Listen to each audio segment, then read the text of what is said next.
क्या आप जानते हैं किसी एक म्यूचुअल फंड में अगर दो लोग सेम समय पर निवेश करें तब भी उनके रिटर्न में फर्क आता है, और उसका कारण मार्केट नहीं है, उसका कारण एक छोटी सी चीज है जिसे 90% लोग नजरअंदाज करते हैं। देखिए, जब भी हम किसी म्यूचुअल फंड में निवेश करते हैं तो हम वहां पर दो तरह के प्लान देखते हैं, एक डायरेक्ट प्लान और एक रेगुलर प्लान। देखिए, इन दोनों में जो डिफरेंस है वो इनके एक्सपेंस रेशो में है। अब इसे एक एग्जांपल से समझते हैं। मान लीजिए कोई पर्सन ए है जो XYZ फ्लेक्सी कैप फंड के डायरेक्ट प्लान में निवेश करता है, यानी वो म्यूचुअल फंड डायरेक्ट कंपनी से खरीदता है। अब इससे क्या होता है कि कंपनी को किसी को कमीशन देने की जरूरत नहीं होती, और यहां पर जो इसकी एक्सपेंस रेशो है वो कम हो जाती है। वहीं अगर हम कोई म्यूचुअल फंड किसी एजेंट, किसी बैंक, किसी ब्रोकर के थ्रू खरीदते हैं तो यहां पर कंपनी को इन्हें एक फिक्स कमीशन देनी पड़ती है, और वो कमीशन आपके रेगुलर फंड में ऐड हो जाती है। इससे आपकी जो एक्सपेंस रेशो है वो बढ़ जाती है। अब देखिए, कुछ लोग कहेंगे कि आधा परसेंट या 1% से क्या ही फर्क पड़ जाएगा।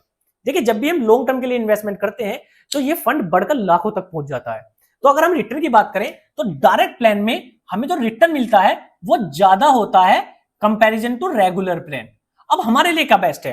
देखिए, अगर हम अपनी खुद की रिसर्च कर सकते हैं, खुद अपना म्यूचुअल फंड चुन सकते हैं, तो हमें डायरेक्ट प्लान के साथ ही जाना चाहिए। लेकिन अगर हमें म्यूचुअल फंड के बारे में कोई ज्यादा नॉलेज है नहीं तो हमें रेगुलर प्लान के साथ जाना चाहिए। तो आपके लिए कौन सा बेस्ट है वो आप देखिए।